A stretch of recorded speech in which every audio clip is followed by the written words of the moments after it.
बिस्मिल्लाहिर्रहमानिर्रहीम। अस्सलाम वालेकुम।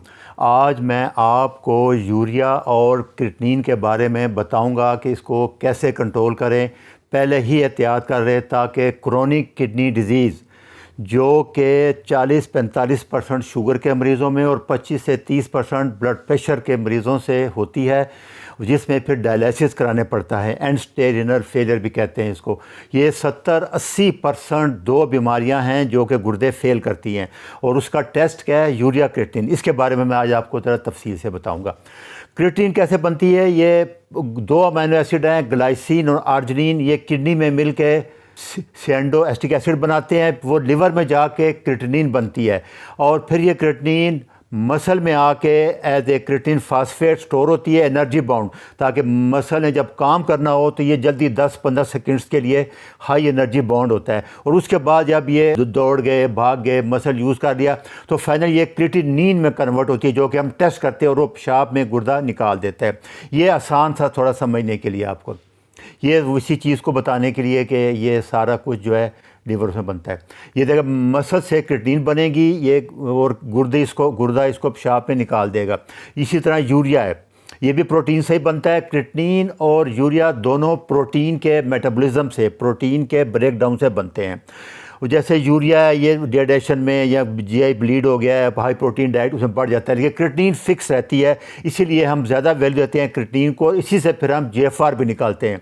इसका कम ज़्यादा होना जो है वो एज के हिसाब से होता है, सेक्स के हिसाब से होता है। कुछ लोग कहते हैं एशियन में, यूरोपियन में डिफरेंट है, और इसके लिए हम दो टेस्ट करते हैं, एक जीएफआर करते हैं और एक क्रिएटिनिन क्लियरेंस करते हैं। ये बेहतरीन टेस्ट हैं। क्रिएटिनिन के बाद जीएफआर पता लगना है कितना है। तो स्केलेटल मसल क्योंकि कंटिन्यूस सप्लाई चाहिए टीपीस के लिए, तो 3 मेटाबॉलिज्म है, इनके बारे में मैं डिटेल अगले लेक्चर में आपको बताऊंगा। क्रिएटिनिन फास्फेट है, एरोबिक रेस्पिरेशन है और एनारोबिक है। ये सारे जो है माइटोकॉन्ड्रिया में होते हैं, और उसी से सारी ये क्रिएटिनिन बनती है। तो माइटोकॉन्ड्रिया को एनर्जी के लिए यूज़ करने के दो चाहिए, एक न्यूट्रिशन चाहिए, ग्लूकोज चाहिए या फैट चाहिए, और दूसरा ऑक्सीजन चाहिए। ये मैं अगले लेक्चर में आपको बताऊँगा सबसे ज़्यादा। तो क्या आपने फ़ैट यूज़ करना है, कैसे करना है। दूसरा, क्रिएटिनिन नॉर्मल जो है 24 घंटे में 500 से 2000 मिलीग्राम बॉडी में निकलती रहती है, क्यों मसल ब्रेकडाउन होता है। तो 24 घंटे यूरिन टेस्ट करेंगे तो 500 से 2000 मिलीग्राम या 2 ग्राम तक निकलती है, और खून में टेस्ट करेंगे तो 0.6 मिलीग्राम से 1.2 मिलीग्राम तक नॉर्मल लेते हैं। डिफरेंट लेबॉर्ट्रीज़ की डिफरेंट वैल्यू है, सब ठीक है, लेकिन इससे ज़्यादा वैल्यू है जीएफआर की, ग्लोमेरुलर फिल्ट्रेशन रेट। ये 90 to 125 हम लेते हैं, उसी से हम किडनी की स्टेजेस बनाते हैं। ये डिफरेंट फार्मूले हैं। 24 आवर का यूरिन इकट्ठा कर लेते हैं, ये फार्मूला लगा देते हैं आप, उसके बाद टेस्ट करते हैं, और उसमें से फिर आप तकसीम करके फार्मूला बाकायदा। तो नॉर्मली आप समझ लें कि एक 70 kg में 2 ग्राम तक क्रिएटिनिन ब्रेकडाउन जो होता है, एंड प्रोडक्ट है प्रोटीन का वो, और यूरिया भी तकरीबन इतना ही निकल जाता है। तो अगर 1.2 से ऊपर जाए तो बड़ी बड़ी काज क्या है कि किडनी डिजीज़ है, क्रोनिक किडनी इंजरी है, जैसे क्रोनिक किडनी डिजीज़ है, डायबिटीज़ है, ब्लड प्रेशर है, हार्ट प्रॉब्लम है, मोटापा है, फैमिली हिस्ट्री है, टोबैको यूज़ है, या 60 साल से ऊपर है, तो ये क्रोनिक किडनी डिजीज़ में आता है। इसकी वही 5 स्टेजेस हैं जो लेक्चर 212 से 216 तक मैंने बताई है। डिटेल के लिए आप वहाँ चले जाएँ। ये उसका जीएफआर है, 1 तक जीएफआर 90 होगा, 2 में 60 to 90 होता है उसके, और स्टेज 5 जो है लेस दैन 15, तो फिर आपको डायलिसिस या ट्रांसप्लांट कराना पड़ता है। ये कुछ ड्रग हैं जो कि इसको बढ़ाती हैं, लिथियम में ख़ासकर ये साइकेट्रिक ड्रग हैं, पेन किलर है, सबसे ज़्यादा जितने पेन किलर डैमेज करते हैं किडनी को। ये प्रोफेसर ऑफ चीमा साहब है, जिना अस्पताल में प्रोफेसर नेफ्रोलॉजी के हैं। ये देखें, इन्होंने भी एंटीबायोटिक वैंकोमाइसिन और अमीनोग्लूकोसाइड और उसके बाद कॉक्स-2 इनहिबिटर पेन किलर जो आ रहे हैं सारे, NSAID नाइस वगैरह हो गया, ब्रूफेन वगैरह हो गया, एस्पिरिन वगैरह हो गया।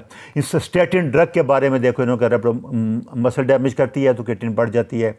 तो BUN वगैरह भी इसी तरह है, कीमोथेरेपी ड्रग करती हैं इसी तरह।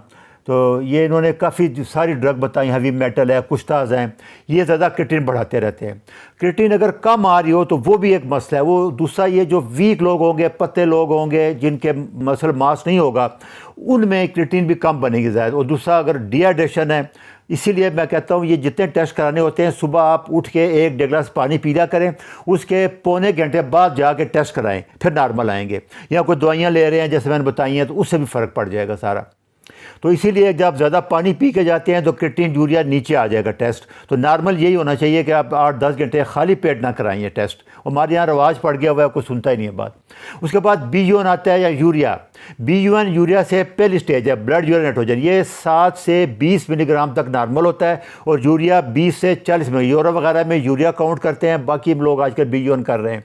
हमारे यहाँ उन्होंने अजीब लगाया, पैसे से दोनों कर देते हैं, एक कोई एक करा लें, क्योंकि 1 से 2% जो बॉडी की प्रोटीन है वो डेली टर्नओवर होती है, ब्रेकडाउन होती है और बनती है। क्योंकि हमारे जिसमें में 10-15 kg डेली अडल्ट में प्रोटीन होती है, स्केलेटल मसल मास है सारे। तो प्रोटीन अमीनो एसिड ब्रेकडाउन हो गया, अमीनो एसिड से अमोनिया बनता है। अमोनिया के ऊपर टॉक्सिक है ब्रेन के लिए भी, तो लिवर इसको डिटॉक्सिफाई करके BUN में बनता है, BUN पे यूरिया में कन्वर्ट होता है और फिर वो पेशाब में निकल जाता है। ये इसका प्रोसेस है, ये नॉर्मल वैल्यू है इसकी। तो ये आप देख लें, जैसे अमोनिया से यूरिया, यूरिया से यूरिया में निकल जाएगा। ये सारा उसका प्रोसेस है, मैंने आसान बताया, बड़े लंबे चौड़े स्टेप्स हैं इसके। तो BN यूरिया अगर बड़ा हुआ तो उसकी क्या वजह है कि डिहाइड्रेशन, अगर पानी नहीं, इसीलिए ये ज़्यादा रिलायबल टेस्ट नहीं है। मैं बार बार कह रहा हूँ, क्रिएटिनिन GFR रिलायबल है। अब किडनी डिजीज़ है या कुछ दवाइयाँ ले रहे हैं तो यूरिया बड़ा हुआ है, परेशान ना होना। यूरिया पानी पी के जाएंगे, फ्लूइड ज़्यादा हो जाएगा तो ये कम होना शुरू हो जाएगा। अच्छा, ओवरहाइड्रेशन है या लीवर काम नहीं कर रहा तो लीवर बनाता है यूरिया, या लीवर काम नहीं करेगा तो यूरिया कम होना शुरू हो जाएगा। दूसरा, आपने पानी बहुत ज़्यादा पी लिया है, 2-3 गिलास पी के जाएंगे तो कम आ जाएगा। इसलिए ये इस पर परेशान होने की ज़रूरत नहीं है ज़्यादा, ये इसकी बड़ी वजह। दूसरा, BUN क्रिएटिनिन रेशो से पता लग सकता है। मतलब BUN 15 है तो क्रिएटिनिन 1 है, तो 15:1 ये 15 रेशो आ जाएगी। और यूरिया 20 से 40 है तो 1, तो 20 से 40 यूरिया से रेशो होगी। तो 20:1 या 15:1 या 10:1 ये रेशो है। क्रिएटिनिन को आप अगर तकसीम करेंगे तो BUN की 1:10 लेते हैं नॉर्मल, और यूरिया की 1:20 लेते हैं। ये इससे ये पता लग जाता है आपको कि आपके पानी की कमी तो नहीं है, आप डिहाइड्रेशन तो नहीं है, आपको उल्टियाँ मोशन लगे होंगे, तो ये रेशो बढ़ जाएगी। क्रिएटिनिन 1 होगी, यूरिया 40 होगा, तो घबराना कोई नहीं है, 50 भी हो जाए, इसका मतलब पानी की कमी है। क्रिएटिनिन जो है इसकी ज़्यादा सिग्निफिकेंट वैल्यू है, इससे उसको उस पर आप कर देते हैं, डिवाइड कर देते हैं यूरिया क्रिएटिनिन पे, तो रेशो निकल आती है। तो रेशो 1:10 होगी BUN की, और यूरिया की 1:20-1:30 तक हो सकती है। दूसरा, आज का टेस्ट आसान है कि एल्ब्यूमिन क्रिएटिनिन रेशो टेस्ट करते हैं यूरिन में, वो भी ठीक है। लेकिन एक चीज़ याद रखना, अगर क्रिएटिनिन और BUN लेवल अगर बढ़ रहा है और GFR कम हो रहा है तो ये डैमेज कर रहा है किडनी को। तो ये आसान टेस्ट से देख लें। मैं आपको अगले लेक्चर में बताऊंगा कि एक्सरसाइज में शुगर खून में कैसे कम की जाती है। अच्छा जी, अल्लाह हाफ़िज़।